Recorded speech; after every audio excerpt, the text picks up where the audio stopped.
Inalmahan ng kampo ng napatalsik na Negros Oriental Congressman Arnie Teves ang naging desisyon ng Kamara laban sa kanya. May ulat si Mela Lesboras.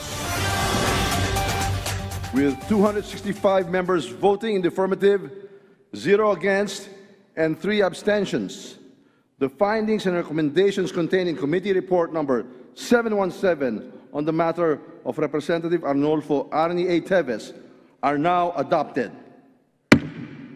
Ngayong inalis na bilang kongresista si dating Negros Oriental 3rd District Representative Arnie Teves, tiniyak ng Kamara na hindi mapapabayaan ang kanyang distrito dahil may itatalaga namang legislative caretaker. Pero kung sino hindi pa yan tinutukoy ng Kongreso. Gayunman, sa 2 beses na pagkakasuspinde kay Teves, si House Speaker Martin Romualdez ang pansamantalang nangalaga sa distrito. Sa ngayon, malabo na ring magkaroon pa ng special elections.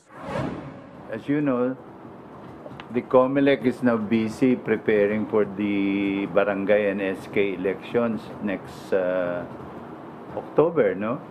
So, tapos, after the barangay SK elections, they have to prepare for the 2025 elections. The whole year of 2024, busy yung COMELEC doon sa preparation sa 2025 elections, no? National and local elections. So parang wala ng time and resources yung COMELEC. Kanina, opisyal nang natanggap ng kampo ni Teves mula sa Kamara ang abiso sa kanyang expulsion dahil sa paglabag sa Code of Conduct at kanyang disorderly behavior. Dito'y kapansin-pansin na hindi na Congressman Teves kundi Mr. Teves na lang ang tawag sa kanya.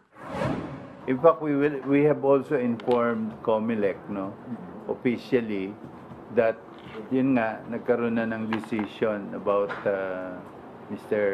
Arnolfo Teves Jr., no? Kahit napatalsik na si Teves ayon sa Kamara, maaari pa rin naman niya itong iapela sa Korte Suprema. At kung sakali, nakahanda naman sila rito. Yes, in fact, you all know what happened, no? We gave House of Representatives, through the Ethics Committee, gave him all the chances, no, to defend himself, to come back here, defend himself. Ito ang opisina ni Teves sa Kamara. May mga gamit pa rin pero tahimik at halos wala ng tao ang dating masiglang opisina. Si Teves ang kauna-unahan sa kasaysayan ng Pilipinas na napatalsik sa Kamara bilang kongresista mula sa boto ng kanyang mga kabaro. Kung may natanggal mang kongresista noon, ito ay dahil kasi utos ng korte kaugnay ng kaso o kusang nagbitiw. Sa isang pahayag, inalmahan ng kampo ni Teves ang pinakamatinding hatol ng Kamara. Sa ngayon, kumpiyansang makakausad na sila sa ibang laban at makakakuha ng umano'y inaasam na resulta. Mula sa 312, 311 na lang ang opisyal na bilang ng mga kongresista ngayon sa bansa.